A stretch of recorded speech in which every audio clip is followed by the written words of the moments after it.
3 months are 6 monthsకి ఒకసారి రెగ్యులర్గా అయితే పీరియడ్ వచ్చేది కాదు.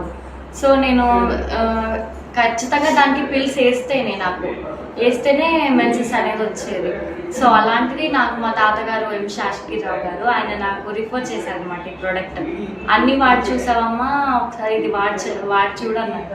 మ్యాక్సిమం నాకైతే అది నాకు ట్రస్ట్ లేదు. మ్యాక్సిమం తగ్గిద్ది అంటే నార్మల్గా అన్ని మెడిసిన్స్ ఇన్ని హాస్పిటల్స్ ఉన్నాయి కదా, అక్కడే తగ్గింది ఈ చిన్న దీంట్లో తగ్గిద్ది అని చెప్పి నేను నిజంగా చాలా అనుకున్నా. బట్ ఆ 20 days అయితే నేను నమ్మకంతోనే వాడలేదు. బట్ వాడాను. సరే తాతగా చెప్పారు కదా ఒక్కసారికైనా చూద్దామని చెప్పి నేను అయితే వాడడం జరిగింది. వితిన్ 20 daysలో నాకు రిజల్ట్ వచ్చింది. 3 months అయింది నాకు మెన్సెస్ రాక. జస్ట్ రీసెంట్గా 4 days క్రితమే అది వచ్చింది.